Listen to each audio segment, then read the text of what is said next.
Let's make a Jamaican beef patty. One that is flaky, has that delicious meat filling. It is a labor of love. I will say that. It's a labor of love. But I have made beef patties and I'm sharing how I make them with you. Let's get started. So when I make beef patties, I like to think about it in 2 steps. The pastry is 1 step and the filling is another step. It, I don't know, helps me think of it easier. Also, sometimes I like to make the filling on one day and the next day I'll do the pastry, especially if I'm just busy and have a lot of stuff. So for today, I'm going to start with my filling. So what I've got here is a yellow onion. I've also got some green onion, as well as I cannot find Scotch bonnets papa. So I've got some habaneros that I've cut. I've got 2 and I removed the seeds and the memory, and I've got some garlic.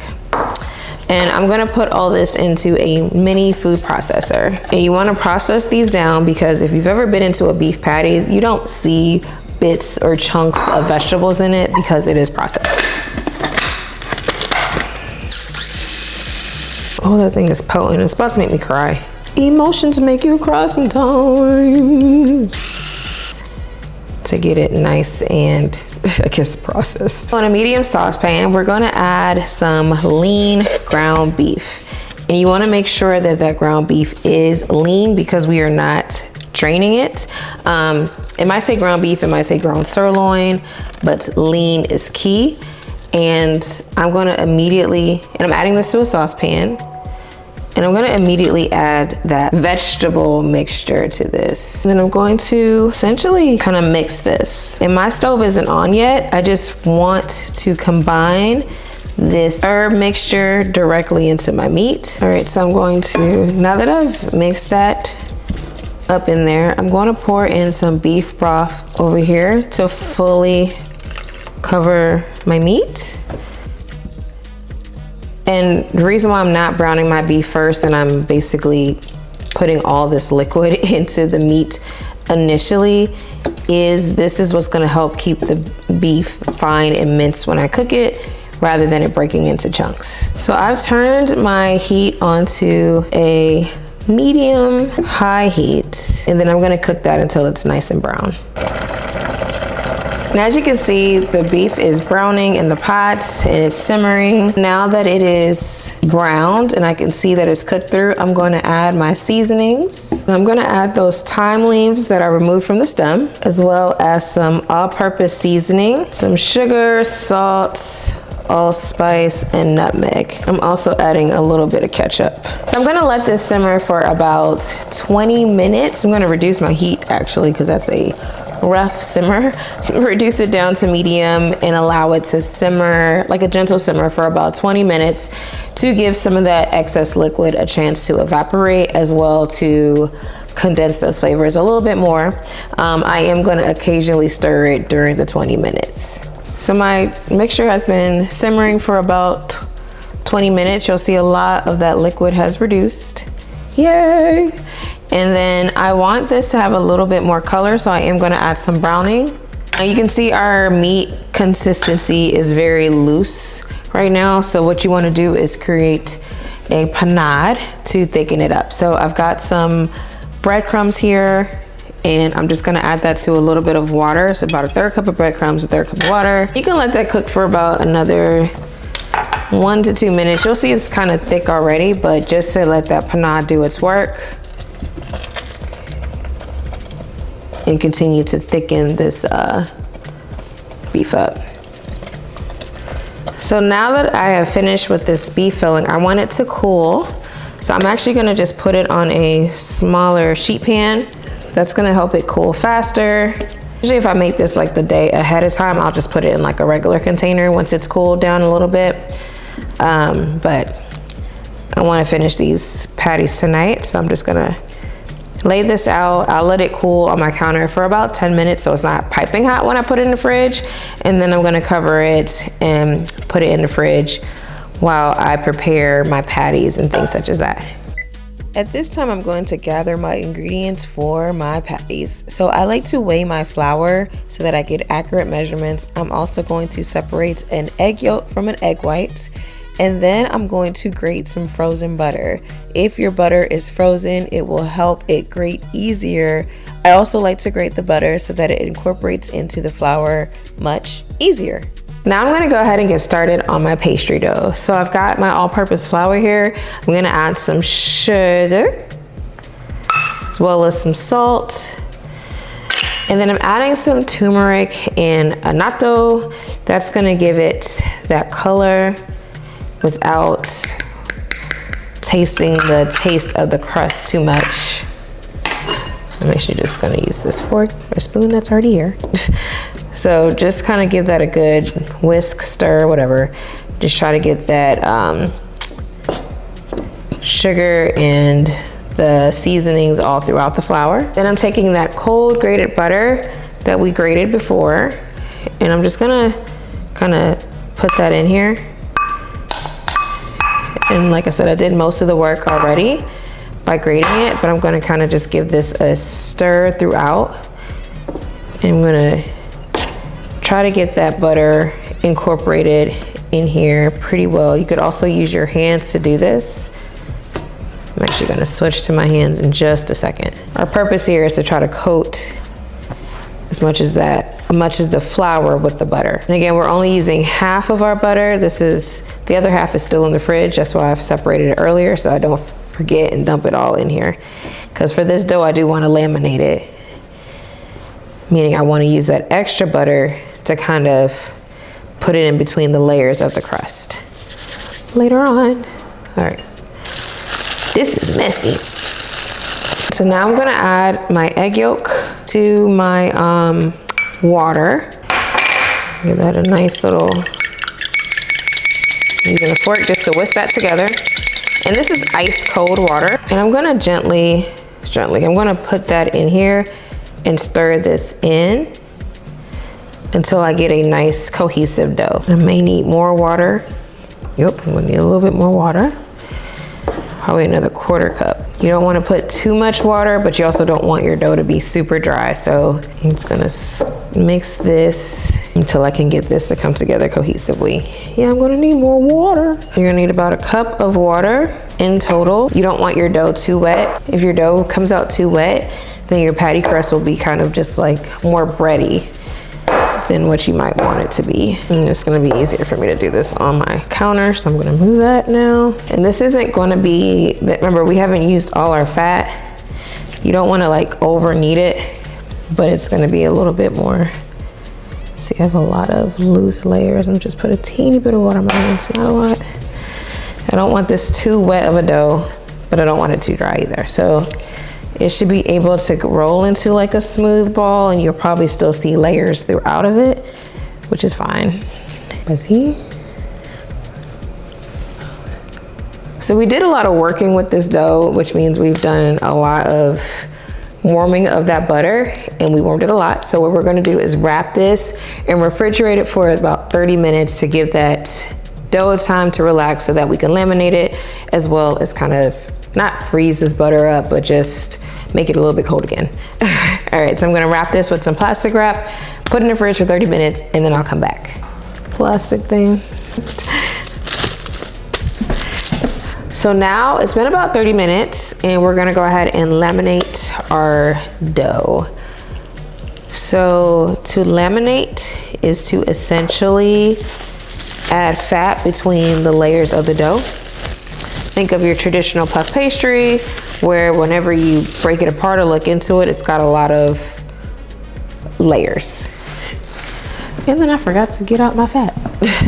I've got that other 4 ounces of butter that I had put in the fridge and set aside. Let me add a little bit of flour to my tool here, my rolling pin. And then I'm gonna use some muscle.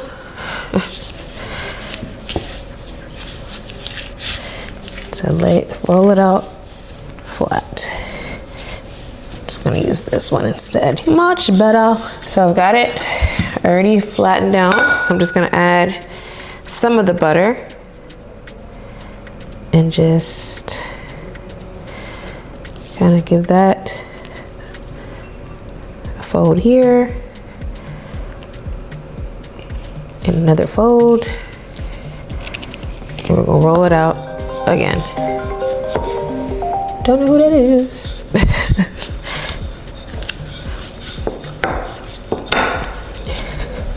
So the cool thing about this method is that when it bakes, it helps give you the layers of flavor. I have skipped the lamination step before, and to be honest with you, the patty was still decent to me. It just didn't give me the flakes that I want. So if I'm gonna go through all this effort to make a patty, I'm gonna go ahead and laminate it.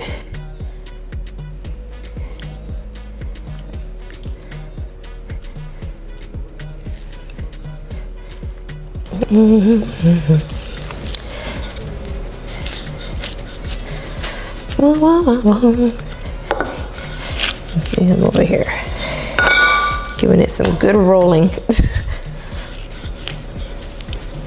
And it's like you're pressing that butter in between those layers. And this butter is still cold. Like, remember, I had it sitting in my fridge, so colder butter is gonna give you better layers. I'm actually just gonna do this one fold and give it, roll her out together. All right, so one last fold to kind of make this like cohesive and together. I'm actually gonna just roll it out to let it, I'm gonna turn it into a ball again. But it looks like a big ball of dough. I love it. But you can see our dough looks different like this time. Remember when I first put it in the fridge, it had all those like rough layers. That's a little bit of flour. Where did I get all this flour? But now you've got a smooth, more cohesive, smooth dough, and there will be layers of fat within that. So because I have manhandled this again, I'm going to wrap this and put it back in the fridge for another 30 minutes before I go ahead and fill my filling in it. It also gives me a chance to let my dog go outside before the rain starts. Smart woman I am.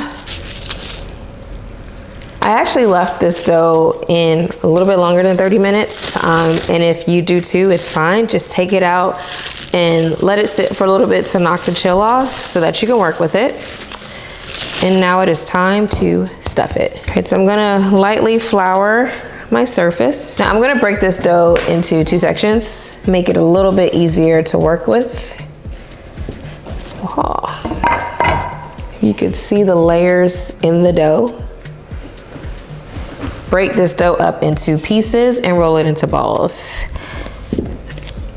Again, more layers. All right, so I'm just gonna roll out each piece into a circle. You can kind of see my butter is melting a little bit. If you get to the point where you notice your butter is melting and it's gonna make your dough a little bit harder to work with, pop that right back in the fridge. All right, I'm gonna try to get this to like about 7 in diameter. But remember, like a 1/8 of an inch thick. So as soon as that thing is kinda, I don't really care too much if it's a perfect circle as long as I can get my filling in it and fold it over. So using about 1/4 cup, putting that in there. Don't put too much filling because you just want to make sure you have enough on the outside, and then I'm going to fold it over. Which you can take your fork, this is a much bigger fork, and use that to seal your dough together for your patties. And then you can take your little wheel thing here, you can use even this one, nice, and cut off any excess dough. Just make sure you're not breaking the seal. Oh man. Because these are getting warm, I'm gonna pop these in my fridge while I roll each one out. So I'll be running back and forth.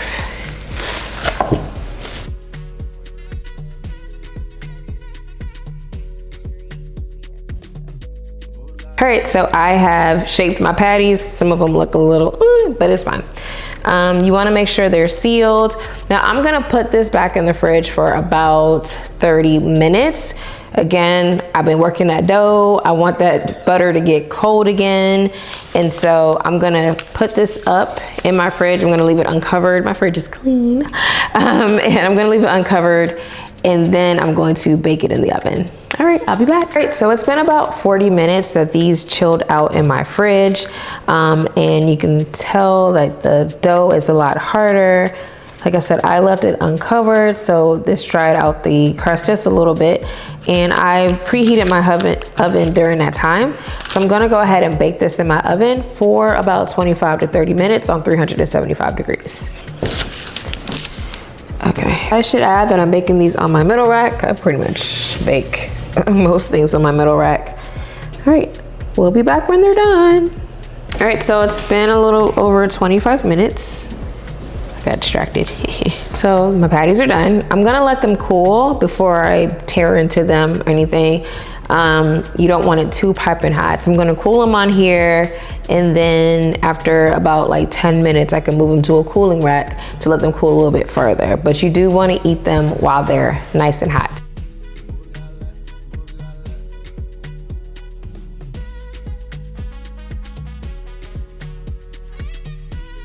Yes, oh, this thing is so flaky. Yes, yeah, she's flaky, she's flaky. Oh, for the taste test. That is good. Let me tell you what I love about this and why this method, laminating the dough, is ultra worth it.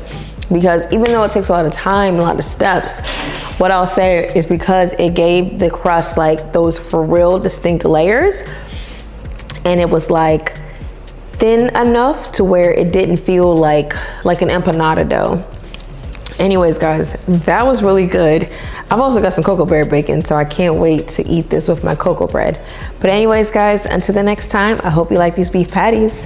Bye. Man, when I tell you, and then look, I found a, oh, that's hot and nice.